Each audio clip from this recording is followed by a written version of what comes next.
Hey guys, it is Scott the Steamroller Steen with Steamroller Picks. It is Tuesday, the 5th of November. It's election day. Get out there and vote, you mooks.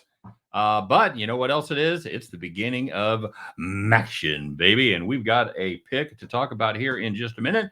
But before we do it, the price of admission, if you guys would be so kind, is just to hit that like button, subscribe to the channel if you haven't done so already. And if you're liking the content, make sure you spread the video far and wide. Help me keep my fledgling little operation going here. And of course, if you're looking for my very best bets, don't forget to check out my Patreon link in the description of today's video.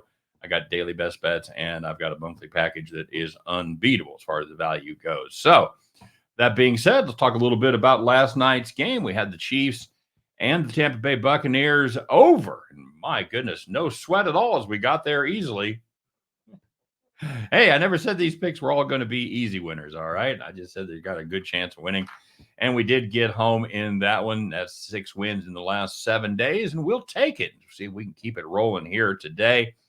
And as we talked about earlier, this is going to be a back game between Miami of Ohio and Ball State. It's going to be a home game for Ball State there in Muncie, Indiana. Miami laying 11.5. You know, yesterday we talked about the rain not affecting the scoring. It's all about the wind. Well, tonight in the midweek action opener, we've got both. We've got a steady rain and we've got wind gusts projected to be up to 30 miles an hour. And I think this really, really gives the advantage to the Miami Redhawks. This is all about Gabbert. He's Brett Gabbert. He's Blaine Gabbert's brother. And they really started off the season leaning heavily on him. In fact, over the first 5 games, he averaged 35.6 attempts per game and threw 5 TDs, 7 interceptions.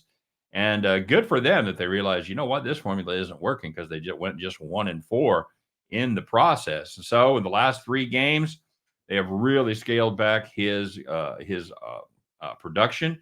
He's averaging just 15.3 passes per game. That's right, 20 passes less per game in the last 3 than the first 5. The result, well, pretty good.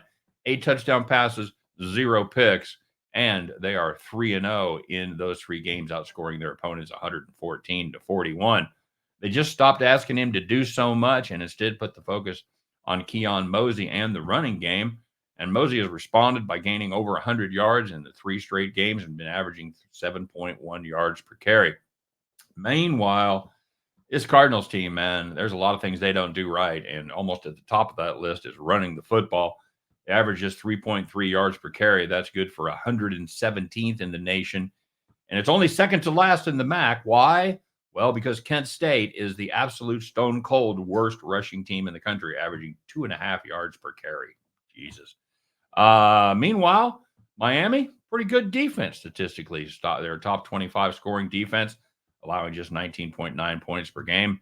And here's a pretty impressive stat. They have had more interceptions than they have allowed touchdown passes to the opposition. They've been holding opposition quarterbacks to under 6 yards per attempt. And for good measure, pretty good against the run, too. They rank 4th in the MAC in rushing yards allowed. So to recap for Ball State, they can't run, they can't pass. Not really sure what their path to victory is. More importantly, I don't know what their path to a cover. This is most matchups for Ball State are pretty bad, but this one is worse than most. Give me the Miami of Ohio Redhawks minus the 11.5. And at the end of that one, you guys can join me as we pick up our winning tickets and head back to the window. All right, you guys have a terrific day. Don't forget to drop your plays in the comment section. Let me know what you think of this one.